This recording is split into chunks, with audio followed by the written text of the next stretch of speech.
Well, Mick, this is a bit where I normally say welcome to Chelmsford, but in this case it's welcome to Abu Dhabi. So first up, how does it feel to now be part of the coaching setup at Essex? Yeah, fantastic, mate. Happy to be here.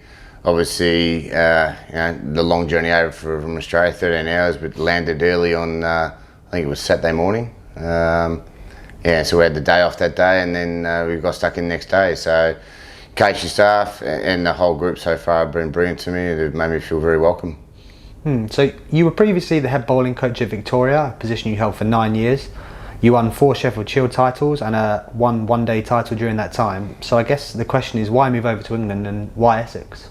Yeah, look, I mean, I suppose for me, moving to England, obviously myself getting in my comfort zone, and obviously, as you said, yeah, I've been quite successful in my role there at Victoria, winning a few titles. And I suppose for me, it's about challenging myself now and get over to a different environment. And Essex came up, and Essex is a club that it's had a bit of success, and obviously the last couple of years haven't been as successful as they have been. So it's up to me now to actually drive that standard back up there and getting back up there to win trophies again. So for me, Essex was a no-brainer. So during your time at Victoria, 9 players have progressed through the academy ranks to go on and represent Australia. I guess that's something you take great pride in and something you'll be looking to replicate at Chelmsford. Absolutely. Some of the work I've done already with some of the young guys here, which I'll mention later on, but look, those guys that came through the Academy of Victoria, I was heavily involved there at that stage, and obviously when they come to me, the senior stage Victoria, blokes like Scott Boland, obviously people know what he's done, and I've been a big part of his journey, and look, he's a terrific kid and he deserves all the rewards he gets.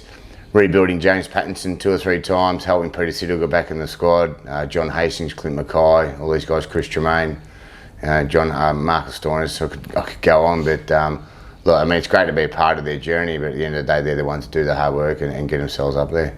So the club have recently signed Mark Steckerty as one of the overseas players. I'm guessing you've seen a lot of Mark play, and what can you tell us about him? Yeah, he's a wonderful bowler. Tall, hits the wicket hard, bowls 140 plus, but shifts the ball both ways. And look, I've watched him bowl for a couple of years with Queensland, and I think his ability to swing the ball both ways, and I think the Duke's just going to make him even harder to play. So what he's going to bring to the club will be experience, and he just wants to win. So Essex has done pretty well in red ball cricket over the last 5 or 6 years, like you said. What's the goal for the upcoming year then? Yeah, obviously we want to win titles. Obviously red ball is our main focus, but I think for us this year we want to put a bit more focus on the white ball, obviously the one day and the T20, and from a tactical point of view, I think that's where I can help out a lot with the bowlers. I think the bowling group, when you look at it, it's quite young. I think Jamie Porter is nearly the oldest at 28.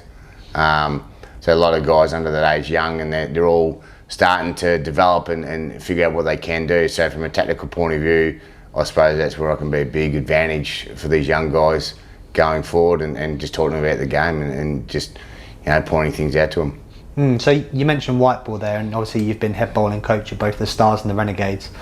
I'm guessing white ball success is really one of your strong points, and something we're really looking to progress and crack on with. Yeah, look, I've had a bit of success in white ball, but also at the same time, from a tactical point of view, that we've sort of been put in for. And for me, it's about upskilling those guys from a tactical point of view, having the ability to problem solve out in the ground rather than wait for like an hour or 2 hours where it could be too late. So for me, it's about teaching these guys to read the game and problem solve out there. Like you mentioned, you're over here in Abu Dhabi now. You've been here a few days. You've seen all the guys in the net. So how would you assess the quality of the bowling options at the club?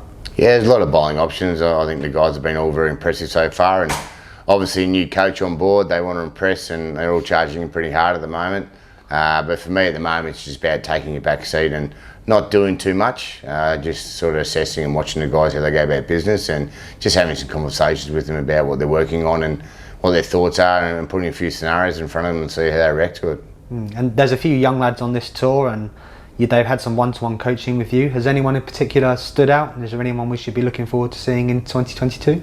Yeah, I think the 2 young guys, Ish and Jamal, I've done a bit of work with them over here, obviously, and just little things here and there, and hasn't really changed too much. It's just a change of mindset, change of angles here and there. And they're 2 guys that can be quite progressive at the club, and I think got a bright future. Well, Mick, thanks for talking to us, and enjoy the rest of the tour. No worries, thank you very much.